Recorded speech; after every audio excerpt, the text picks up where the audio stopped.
पर्याप्त है।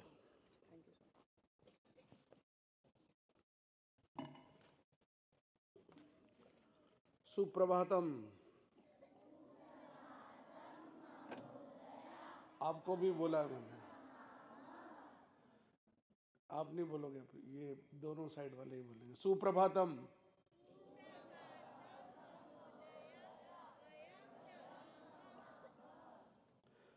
जब अपने पे आती है ना तो बात निकलती है। बहुत ही महत्वपूर्ण विषय पर आज हम चर्चा करने के लिए यहां पर हैं। कुछ समस्याएं व्यक्तिगत स्तर पर भी चलती हैं। शरीर व्याधियों का मंदिर है, इसलिए उसके बावजूद भी मैं रात को ये सोच रहा था कि मैं कल सुबह उठ के जा पाऊंगा कि नहीं। कुछ ऐसा ही चल रहा है, लेकिन आप लोगों की जो प्रेरणा है, आप लोगों की प्रार्थनाएं हैं, वो हमेशा यहाँ ले आती है। बच्चे बिल्कुल सीधे बैठे, ये कुछ कोई गड़बड़ नहीं करेंगे, आराम से सीधे। आज कोई भी एक भी बच्चा बात नहीं करेगा, क्योंकि इनके मन की बात है। आज हम बात करेंगे बच्चों, जिस विषय को हमको करना चाहिए, परिवारों में करना चाहिए। आलोक संस्थान ने पिछले कई समय से एक कार्यक्रम को लिया है और उसमें से कुछ बच्चे आप सम्मिलित हुए हैं, और वो है द फैमिली फेस्ट, कुटुंब प्रबोधन। जिन जिन बच्चों ने भाग लिया हाथ खड़ा करिए। कुटुंब प्रबोधन में अभी फैमिली फेस्ट जो हुआ था, भाई इतने से बड़े बच्चे कोई नहीं गए थे क्या? चलिए हाथ नीचे करिए। समय ऐसा आ रहा है कि बच्चों, जब बहुत कुछ जिस तरह से प्रगति हो रही है, जिस तरह से विज्ञान ने प्रगति की है, उससे ऐसा लगता है कि आने वाले समय में आप क्या सोच रहे हो, आपके क्या इमोशंस हैं, उसको भी आपका जो टूल है मोबाइल, वो ट्रेस कर लेगा और वो आपको बता देगा कि ये बच्चा क्या, ये आदमी क्या सोच रहा है। इधर तुम्हें बहुत ज़रूरी बात करनी हो तो करो, नहीं तो आप और मैं, हम अकेले हैं, बस आ जाओ। हम दो ही जने हैं यहाँ, एक तुम हो एक मैं हूँ। बिल्कुल सीधे बैठिए। मैं तुम्हारे लिए मेहनत करके आता हूं, तो ये संदेश यहां से पूरे विश्व में जाता है। यहां से इस सोशल मीडिया का सदुपयोग हम आलोक संस्थान के इस बैनर तले करते हैं। सब होगा लेकिन परिवार नहीं होगा। अमेरिका में आज ऐसी स्थिति है कि today is my father's birthday, that's why we are going 50 kilometers far from our residence, and just to greet him and give them a bouquet and biscuits. ये कल्चर है कि आज पिताजी का जन्मदिन, 50 किलोमीटर दूर क्यों रह रहे हैं भाई, वो तुम्हारे साथ क्यों नहीं रह रहे हैं? कि नहीं, वो अपने ओल्ड एज हाउस में रह रहे हैं। और वो ओल्ड एज हाउस जो है वो एक सामाजिक विकृति मानता हूं मैं, लेकिन मजबूरी है कि समाज में अगर ऐसे लोग हैं जिनको रहना पड़े, जो अकेले हैं, तो उनके लिए तो ओल्ड एज हाउस बहुत अच्छी बात है, होना भी चाहिए। वो बेचारे कहाँ जाएंगे, तो उनके लिए तो बहुत उत्तम है। लेकिन जिनके बच्चे हैं, मैं यहाँ सेक्टर 14 में एक संस्थान में गया था। किसी के बच्चे अमेरिका में, किसी किसी के बहुत बड़े डॉक्टर हैं, कोई इंजीनियर हैं, वो खुद भी इंजीनियर है, लेकिन वो स्थिति ऐसी कि उनको काम करने वाला कोई नहीं, तो मजबूरी में आकर वहाँ पर रह रहे हैं। तो कहने का मतलब ये कि संसार प्रगति तो बहुत कर जाएगा, पूरी दुनिया में हम बहुत कुछ आगे बढ़ जाएंगे, लेकिन आने वाले समय में सब कुछ होगा लेकिन परिवार नहीं होगा। और परिवार जैसे ये है कि अभी खाने के बहुत से भंडार हैं, लेकिन हमारी भूख चली गई है। अभी गत दिनों जब हम बीमार पड़े तो 10 दिन तक लिक्विड फूड पे ही रहे, खाने की इच्छा ही नहीं हुई, मर गई इच्छा। धीरे धीरे सारे मनुष्यता की भूख मर जाएगी। खाने के साधन तो होंगे, लेकिन पचाने की क्षमता नहीं होगी। भूख भी अब अगर लग जाए, पचाने की क्षमता नहीं हो तो भी किसी काम का नहीं। वैसा ही कुछ टूटन परिवारों में, जिस तरह की टूटन हो रही है, अविश्वास के साथ आज रिश्ते जिस तरह से बिखर रहे हैं, ये एक शायर ने बहुत खूब कहा है कि मंजर ही हादसों का अजीबो गरीब था, वो आगे से जल गया, वो आग से जल गया जो नदी के करीब था। यानी हमारे परिवार में ही हम परिवारों से इतने इतने क्रोधित होकर, इतने स्वार्थ से भरपूर होकर हम अपने ही भाइयों का, अपने ही रिश्तेदारों का गला काटने के लिए तत्पर हो जाते हैं। ये समाज की विकृत स्थिति है। मैं किसी व्यक्तिगत उदाहरण यहाँ नहीं देना चाहता, लेकिन आप सब समझदार हैं, यहाँ बैठे हुए हैं। जो कुछ बातें दिखती है वो समाज में सामने स्पष्ट रूप से नजर आती है। किसी ने बहुत खूब कहा कि हर तरफ हर जगह बेशुमार आदमी, हर तरफ हर जगह बेशुमार आदमी, फिर भी तन्हाइयों का शिकार आदमी। आप सब हैं, हम सब बहुत भीड़ में बैठे हुए हैं, लेकिन हमारा अपना कहने वाला कोई नहीं, कोई मित्र नहीं। कोई मित्र है तो वो स्वार्थी है, बस अपने मतलब से मतलब रखने वाले हैं। आज ये स्थिति समाज की इसलिए हो रही है क्योंकि समाज अपने स्वार्थ और अपने अलावा किसी के बारे में नहीं सोचता। 68% युवा वाला देश भारत पूरी दुनिया में जब आगे बढ़ेगा तब हम कहाँ खड़े होंगे, जब परिवार बिखर जाएगा तो अब हम कहाँ होंगे, इस पर चिंतन करने की आवश्यकता है। आज हमारी माँ पढ़ी लिखी नहीं हो, आजकल तो पढ़ी लिखी माँ है, हमारी माँ तो पढ़ी लिखी नहीं थी, 5वीं क्लास तक ही पढ़ी थी, लेकिन वो जब वो परिवार की धुरी थी, कुछ भी करना होता था तो हमें उनसे पूछना पड़ता था कि ऐसा कर लें क्या। वो अगर मना कर दे तो हमारी फिर हिम्मत नहीं होती थी कि हम वापस कहें। हम तो कह सकते हैं हम तो अब बहुत पढ़े लिखे हैं, आप क्या समझते हो। आजकल तो ऐसा ही कहते हैं, माँ पढ़ी लिखी है तो भी माँ को ये बच्चे बोलेंगे आप नहीं समझते हो, आप नहीं जानते हो, आपको नहीं पता है, आपको मालूम नहीं है। आप हमारी ये बात, आपको नहीं क्या पता हमको वहां क्या करना पड़ता है। माँ को भी बच्चे सीख देते हैं। समय, परिस्थितियां, पिता आर्थिक संघर्ष में उलझ के रह गया, वो घर पे कम से कम रहता है, उसको पता है कि वो घर में आएगा तो 4 डिमांड और शुरू हो जाएगी, तो वो सोचता है कि ज़्यादा कम से कम समय रहो।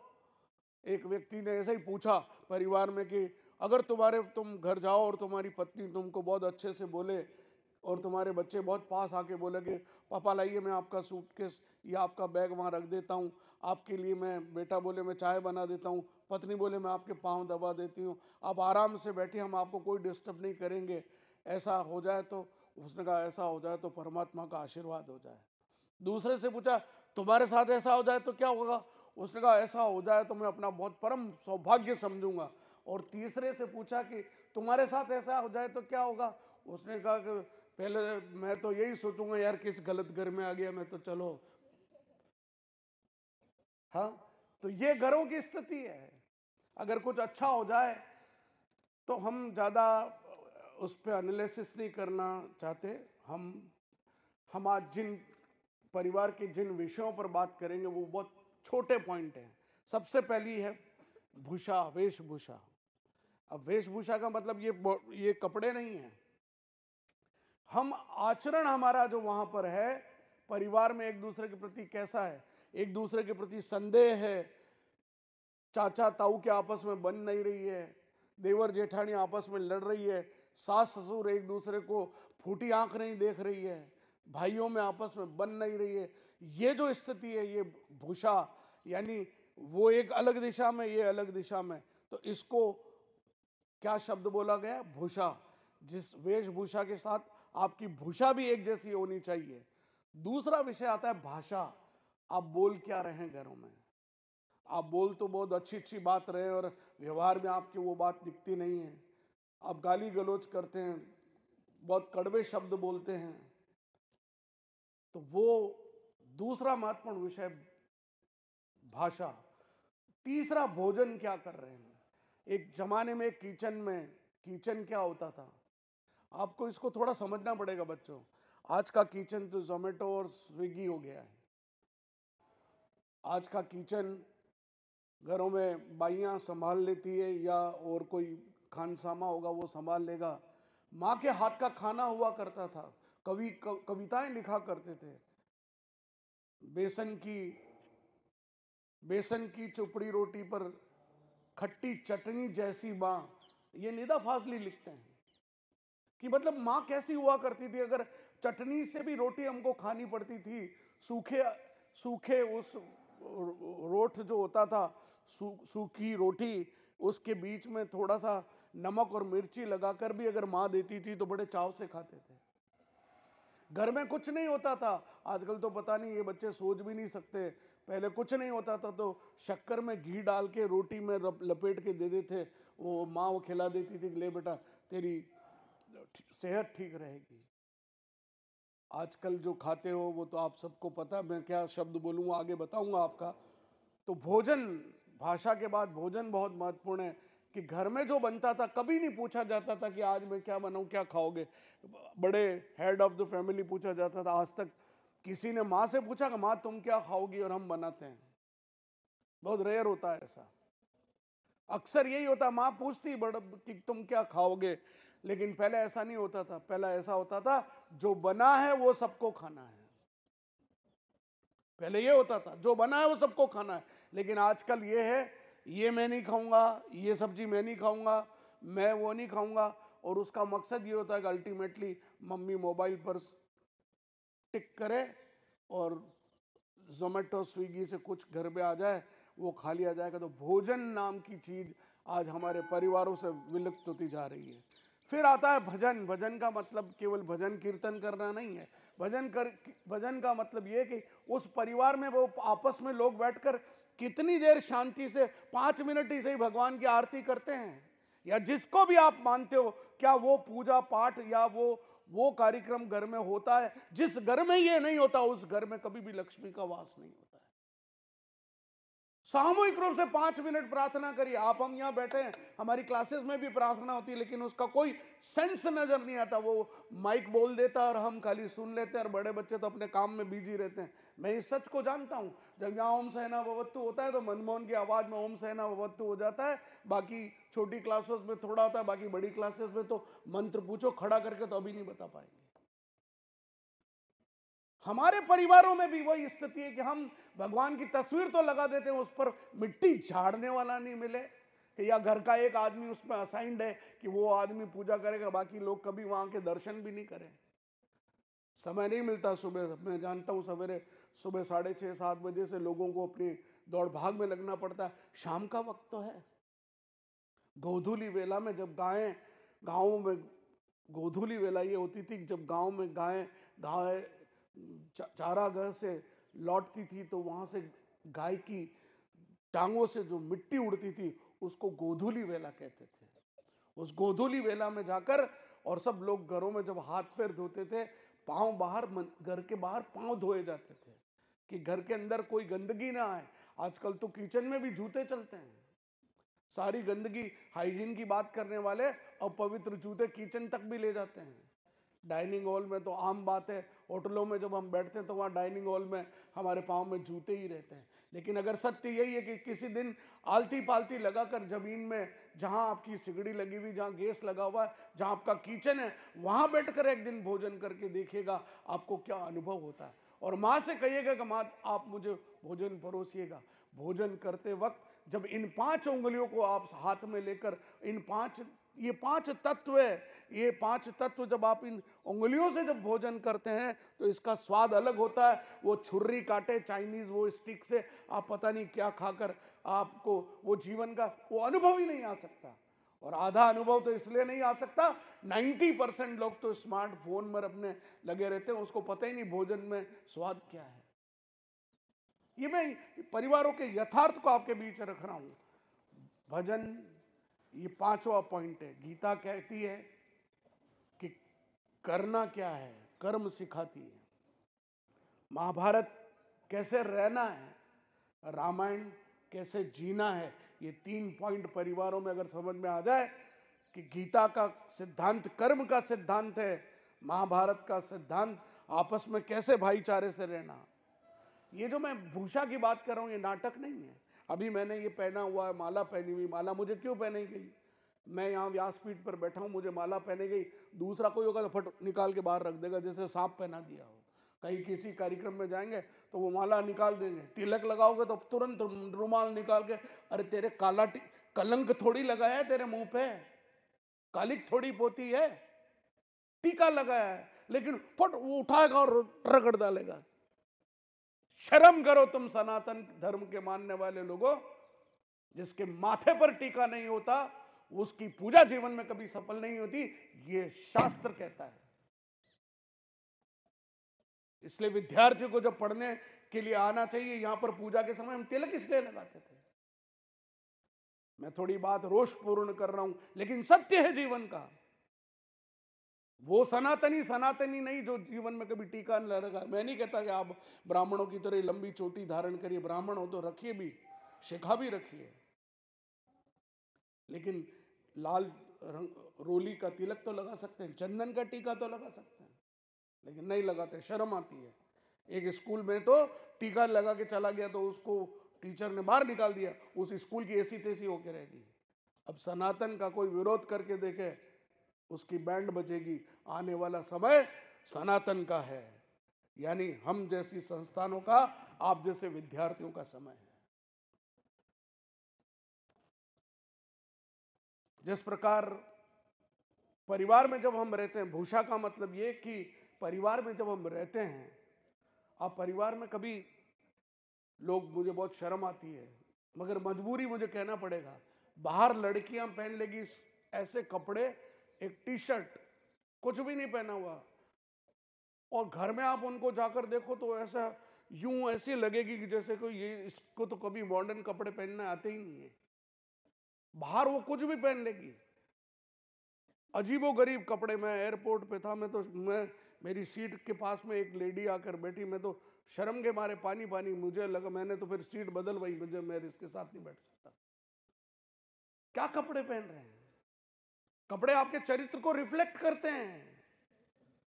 अगर मैं यहाँ मेडिटेशन में अभी एक कोई स्पाइडरमैन का टी शर्ट पहन के यहाँ कर बैठ जाता और आपको मेडिटेशन कर रहा था, आपको कैसा लगता? अरे यार क्या पागल आदमी, यार क्या कपड़े पहन के आ गया ऐसे, हाँ? लेकिन मैं यहाँ पहन के आया हूँ तो मेरे कपड़े आपको आकर्षित कर रहे हैं कि नहीं? अरे सर ने जैसी ड्रेस मेडिटेशन की होनी चाहिए वैसी पहनी है ना।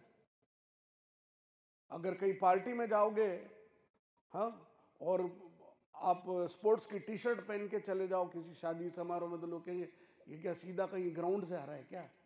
हाँ, लोग ऊपर टाई पहन लेते हैं, पागल काले अंग्रेज। पहले जमाना हुआ करता था शादी में लोग टाई सूट पहन के जाते थे, अब जमाना बदल गया, अब सनातन का जमाना है। आजकल लोग भारतीय परिवेश में जाते हैं, बहुत अच्छी बात है। नहीं तो पहले क्या होता था, ऊपर टाई पहन ली, कोट पहन लिया, नीचे स्पोर्ट्स शूज पहन लिए।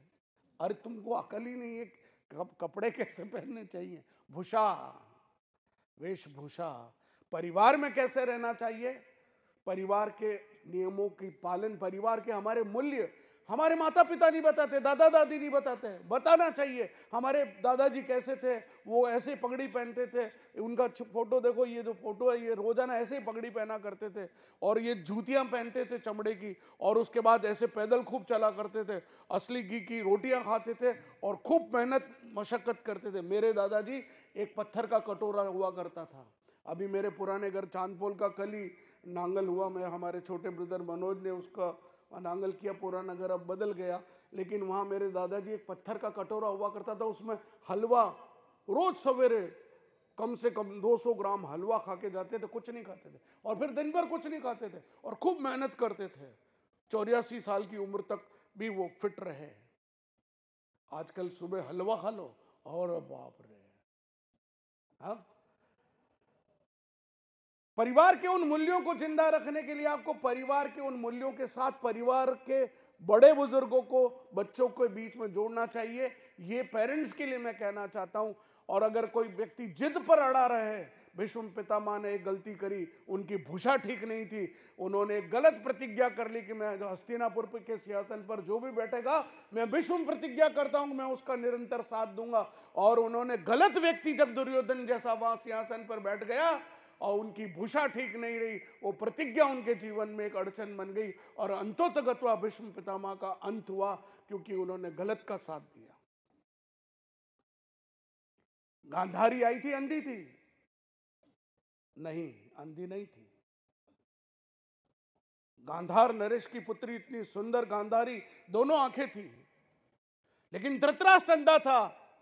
जब धृतराष्ट्र अंधा था तो उसने देखा ये मेरा इस भीष्म पितामह मेरा वरण करके इसके धृतराष्ट्र के लिए मांग के लाए, मना कोई कर नहीं सकता था। भीष्म पितामह इतने प्रबल योद्धा थे, उनको कोई मना नहीं कर सके। इसलिए गांधार नरेश ने मजबूरी में, लाचारी में, दुखी होकर अपनी बेटी को कहा कि जाओ बेटी तुम धृतराष्ट्र की पत्नी बनो।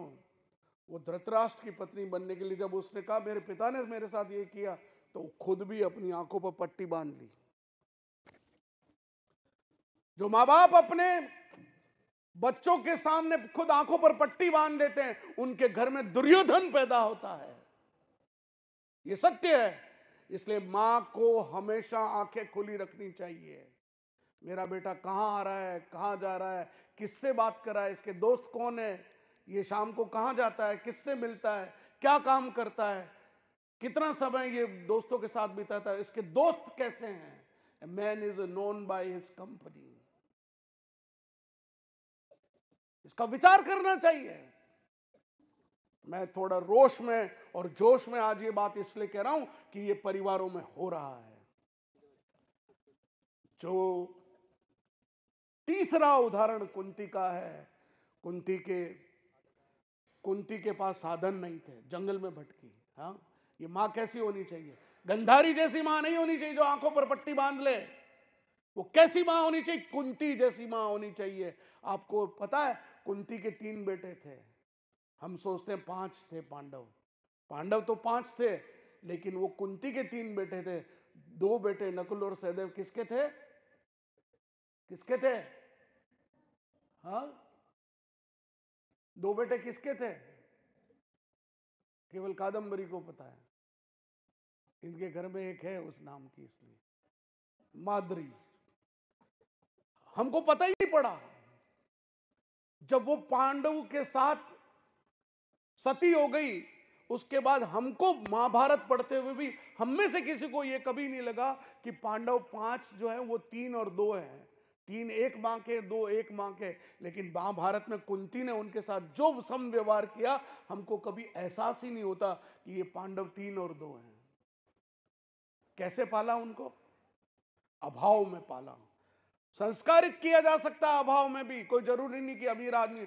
मैं कल एक बात फतेहपुरा स्कूल में कह रहा था कि जीवन में जो वैल्यूज हैं, जो उनको जिंदा रखने का काम कोई करता है, आप लोग और हम लोग करते हैं। मिडिल क्लास फैमिलीज करती है। जो अपर क्लास फैमिलीज है उनको वैल्यू से कोई लेना देना नहीं। उनके पास इतना पैसा है, लोग उनके सामने नतमस्तक होते हैं। उनका चरित्र कितना भी खराब हो, कितने भी घटिया किस्म के लोग हो, लेकिन उनके सामने हाथ जोड़कर खड़े रहेंगे। उनके पास पैसा है। और वो जो गरीब है उसको भी वैल्यू से कोई लेना देना नहीं। उसको तो अपनी रोटी पालनी है।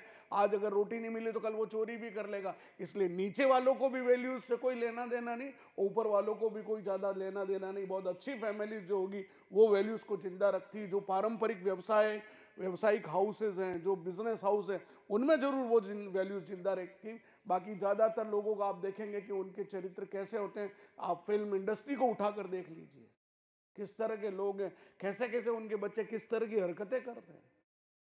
वो हमारे लिए रोल मॉडल नहीं है। हमारे लिए रोल मॉडल अहिल्या बाई हो सकती है, हमारे लिए रोल मॉडल महाराणा प्रताप हो सकते हैं, हमारे लिए रोल मॉडल अगर परिवार की दृष्टि से कोई हो सकता है तो वो मर्यादा पुरुषोत्तम राम है, जिन्होंने अपने पिता की आज्ञा मानकर प्राण जाई पर वचन न जाई चले गए। 14 वर्ष के वनवास के लिए चले गए।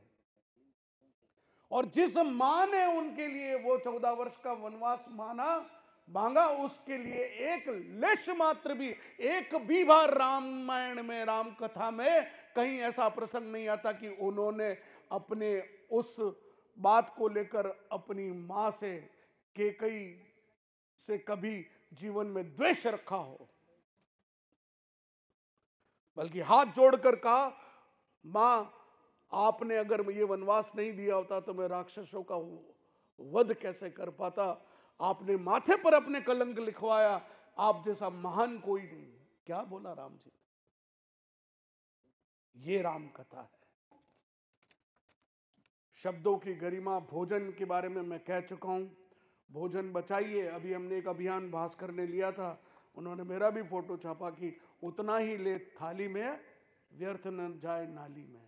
हाँ, अपने घर में मां भी जो भोजन थाली, आचार्य जी सर क्या करते थे कि थाली जब होती थी उसके बाद उस थाली को लास्ट में अपनी उंगली से घुमा के और उसको पूरा साफ कर लेते थे।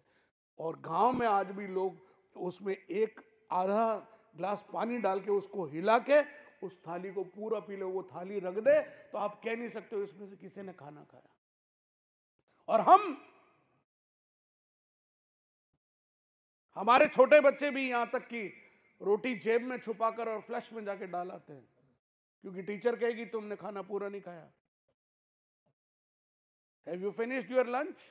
Yes ma'am. झूठ बोले कौवा काटे। हाँ, हमको भिंडी पसंद नहीं है। तो क्या पसंद है? मैगी पसंद है। हाँ? अरे बेवकूफों, मैगी खा के तुम्हारा भेजा जो है ना वो कचरा हो जाएगा। ये मैगी क्या है? ये मैदा है। There are 3 white poisons, note it: sugar, salt and maida. These are 3 white poisons। जितना अवॉइड कर सको अवॉइड करिए। मोटी रोटी खाइए। आपके तो जंक फूड जिंदाबाद है, पिज्जा है, वो पता नहीं भोंगलियां टाइप, पता नहीं क्या क्या बोलते हैं उनको, हाँ, अजीबो गरीब। मैं तो देख के मुझे घिन आती है। चलो तुम पिज्जा कभी भूले भटके, once in a blue mood is okay, pizza खा लीजिए कोई बात नहीं। कभी गार्लिक ब्रेड भी खा लीजिए कोई बात नहीं। चाउमीन, अभी एक जने का वीडियो वायरल हो रहा है, आप देखिएगा। एक जने ने वो रोजाना वो क्या बोलते हैं गोल गोल से आपके मोमोज और आप्पे और मोमोज जो भी है, वो रोजाना वहां मोमोज और अजीनोमोटो जी भर के चाइनीज फूड पे डाला जाता है। अल्टीमेटली उसको कैंसर हुआ और उसने आज ये अपील करी कि आप चाइनीज फूड मत खाइए, हाथों का कैंसर हुआ है। मैं रोजाना यहाँ मोमोज और ये जितनी भी चाइनीज फूड है यही मैं जब खाता रहा और मुझे उस अजीनोमोटो से कैंसर हुआ। मैं निवेदन करता हूँ कि हमको भारतीय भोजन करना चाहिए। जब अंग्रेजों ने एनालिसिस किया, हाँ चाउमीन खाओ, आप खाते रहो, मुझे क्या है, कभी once in a blue mood होके चाउमीन खा लीजिए, पिज़्ज़ा भी खा लीजिए कभी कभी, लेकिन जो केवल इस जिद पर अड़े कि हमको तो यही खाना है, ये सब ब्रेड, जितनी ब्रेड है मैदे की ब्रेड मत खाइए। ब्रेड खानी आटे की ब्रेड खाइए। रिश्तों की बात करते करते हम बहुत ज़्यादा भोजन पर अटक गए, आगे बढ़ते हैं। हमको हमेशा एक बात ध्यान रखना चाहिए कि जीवन में जिस घर में माँ के प्रति आशीर्वाद रहेगा, इधर ध्यान दो बेटा, माँ के प्रति अगर आपका प्रेम है, माँ के प्रति आशीर्वाद अगर आपका बराबर बना हुआ है, जीवन में एक बात याद रखना, जिसके घर में माँ नहीं है, मेरे घर में माँ नहीं, लेकिन मैं कभी निकलता हूँ तो अपनी माँ की तस्वीर को प्रणाम करके निकलता हूँ तो मेरा काम सफल होता है। माँ यहाँ नहीं है तो भी दूर से वो आशीर्वाद प्रदान करती। जीवन में कभी भी किसी काम के लिए निकलो, परीक्षा में निकलो, माँ के चरण छू के निकलना। वैसे रोज सवेरे जब निकलो माँ बाप के चरण छू के निकलना चाहिए, लेकिन पिताजी के ना छू पाओ कोई बात नहीं, लेकिन माँ के चरण छू के आशीर्वाद लेके निकलोगे, वो दिन तुम्हारा सफल होगा। माँ दुनिया में कभी भी अपनी संतान के लिए बुरा नहीं सोचती। ईदगाह की कहानी आपने मुंशी प्रेमचंद की पढ़ी होगी। वो मुंशी प्रेमचंद की ईदगाह की कहानी, वो उसके लिए कुछ पैसे देती है कि जा तेरे लिए कुछ खिलौने खरीद के लेना, वो अपनी माँ के लिए चिमटा खरीद के लाता है। ये है रिश्ता। आपने बूढ़ी काकी भी पढ़ी होगी। बूढ़ी काकी कितना दर्द देती है ये हम सबको पता है। जो लोग कहते हैं कि नॉनवेज खाने से बॉडी बिल्डिंग होती है, उनको हनुमान जी की तरफ देखना चाहिए। हनुमान जी क्या खाते थे? अशोक वाटिका में गए, क्या खाए उन्होंने? कोई मांस भक्षण किया था क्या? उन्होंने क्या खाए? फल खाए, मधुर मीठे फल खाए। और हनुमान जी की ताकत किसी से छिपी हुई है? आज पूरा विज्ञान कह रहा है अगर आपको बॉडी को डिटॉक्स करना है, अभी इन दिनों डेंगू और चिकनगुनिया का दुनिया भर में जोर चल रहा है, आप कीवी फ्रूट को देख लीजिए, अनार को देख लीजिए और पपीते के पत्ते को देख लीजिए, यही सब चल रहा है। और कोई क्या कह रहा है, किसी ने पका हुआ खाना खा रहे हैं, नहीं, सब यही फ्रूट खाइए, यही जूस लीजिए जो आपकी बॉडी को डिटॉक्स करते हैं। तो जो ताकत है वो शाकाहार में है। और जो शाकाहारी हैं, मैं उनसे यही कहूँगा कि वो कभी मांसाहारी ना बने, और जो मांसाहार करते हैं उनको छोड़ देना चाहिए। कि हम मांसाहार जीवन में कोशिश करिए कि हम मांसाहार जीवन में न अपनाएं। पूजा स्थल में जाने से पहले जो व्यक्ति मांस भक्षण करके अगर 24 घंटे की अगर उसके पेट में पड़ा रह जाता है तो उसको बड़ा दोष लगता है। ये शास्त्रों में लिखा, मैं नहीं कह रहा हूँ। तो हनुमान जी को देखकर हम वैसे बने रहें। एक बात जो कह के मैं अपनी बात समाप्त करूंगा, क्योंकि थोड़ा लंबा विषय, बहुत लंबा है परिवार का। परिवार में सामंजस्य होना चाहिए।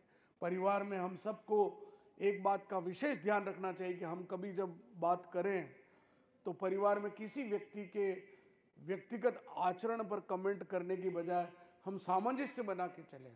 कहीं कुछ कॉम्प्रोमाइज़ करना पड़े तो करिए, कहीं हमारे विचारों को छोड़ना पड़े तो छोड़िए। भोजन में कोई चीज़ पसंद नहीं आ रही, लेकिन कभी भी भोजन को ये मत कहिए कि आज खाना अच्छा नहीं था।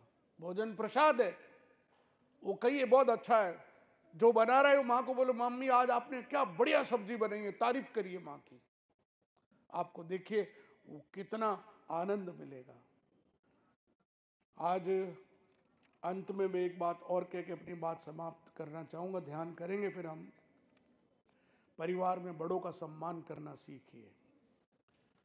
जब हम, ये पीछे बैठे हुए सब लेडी टीचर्स के लिए भी है, और जो आने वाले समय में ये लड़कियां भी बड़ी हो जाएंगी और जब ये विवाह करेगी, हमारे यहाँ पर 7 फेरे नहीं हैं।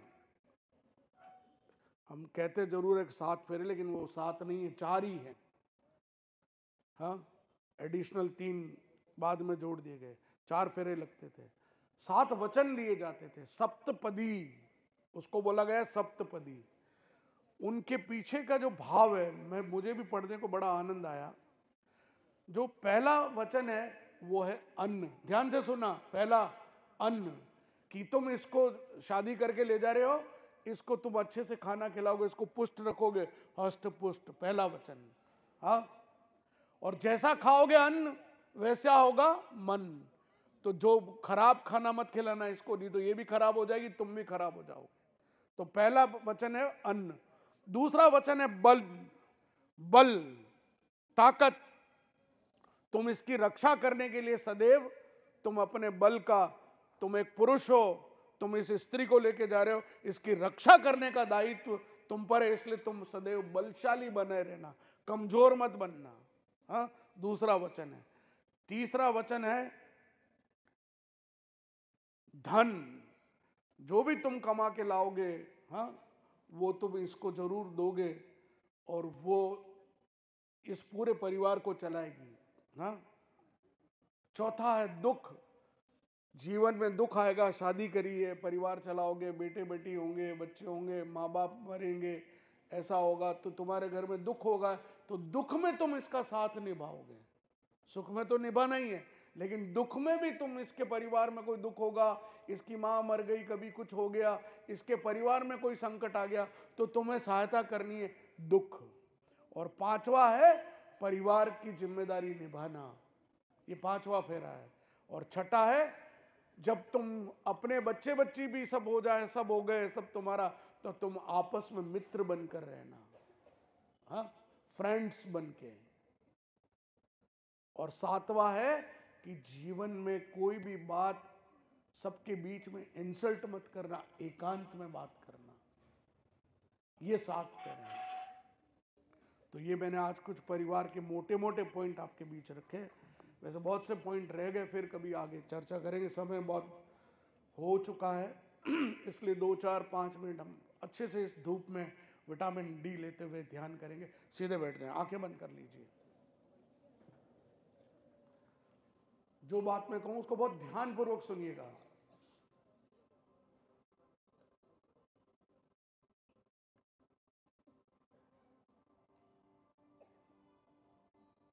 मैं अपने परिवार में अपने दादा दादी, माता पिता, भाई बहन, चाचा ताऊ, इन सब रिश्तों का सम्मान करूंगा। मेरी व्यक्तिगत इच्छाएं और महत्वाकांक्षाओं को परिवार में त्याग कर जैसा सब सोचेंगे वैसा उनके अनुरूप सहमति देते हुए उनके साथ चलूंगा। मेरे मुंह से कभी माँ, बाप, भाई, बहन, दादा दादी किसी के लिए भी हे प्रभु कभी अपमानजनक शब्द मत निकलवाना। मैं अभावों में रह लूंगा, मेरे परिवार के स्वाभिमान को कभी नहीं गिरने दूंगा। मैं दूसरों की देखा देखी मेरे परिवार में भी ऐसा हो, ऐसी झूठी मांग मेरे माँ बाप से कभी नहीं करूंगा। मेरे माता पिता मुझे जिस तरह भी रखेंगे उसी में संतोष धारण करके रखूंगा। मैं अपनी बहन की रक्षा के लिए सदैव तत्पर रहूंगा। मैं घर की स्त्रियों के लिए सदैव समर्पित होकर उनके रक्षा के लिए, उनके स्वाभिमान के लिए सदैव आगे रहूंगा। मैं अपने माँ बाप को कभी निराश नहीं करूंगा। मैं कोई ऐसा काम नहीं करूंगा जिससे मेरे परिवार का नाम नीचा हो। मैं बड़ा होकर अपने माँ बाप की सेवा करने के लिए कटिबद्ध हूं। वो बीमार हो जाएंगे तो मैं सेवा करने के लिए सदैव उनके लिए हाजिर हूं। मुझे बहुत कुछ दिया मेरे माँ बाप ने। जब मेरा देने का वक्त आएगा मैं उन्हें बहुत सुख देने की कोशिश करूंगा। वो बीमार होंगे तो मैं उनके हाथों से सेवा करूंगा। मैं उनका ऋणी हूं। मैं मां के ऋण को कभी चुकता नहीं कर सकता। मेरा परिवार बना रहे मां। हे ईश्वर, हम आपस में प्रेम से रहें। हम कभी आपस में झगड़ा न करें।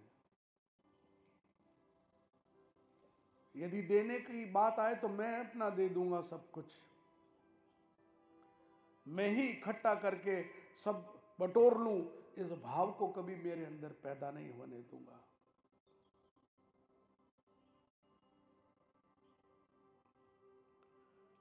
मेरा परिवार आदर्श परिवार है। मेरा परिवार श्रेष्ठ परिवार है। मेरा परिवार ईश्वर का दिया हुआ वरदान है। हे ईश्वर, आपका बहुत बहुत धन्यवाद। मुझे इस परिवार में जन्म दिया, इस कुल में जन्म दिया। इस कुल के नाम को रोशन करने के लिए मैं सत प्रयत्न करूंगा। मुझे आशीर्वाद देते रहना प्रभु। लंबी गहरी सांस लीजिए।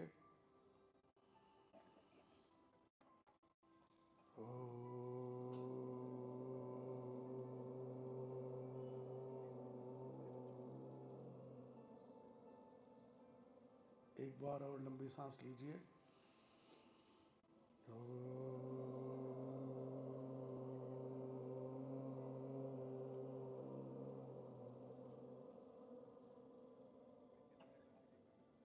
एक बार और लीजिए।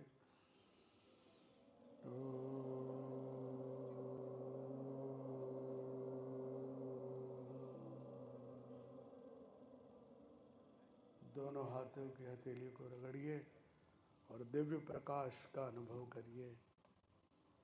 और अपने माँ बाप को ये वीडियो आपकी टीचर आपको शेयर करे तो वो ज़रूर दिखाइएगा, सुनाइएगा। अच्छा लगा है तो श्री राम जय राम बोलिएगा, वरना कोई बात नहीं।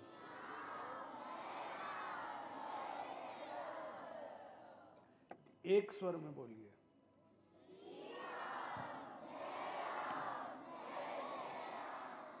अपने अपने माता पिता की, अपने अपने माता पिता की, अपने अपने परिवार की, आलोक गुरुकुल परिवार की, यह भी एक परिवार है, हम सब इससे जुड़े हुए हैं। बहुत बहुत धन्यवाद।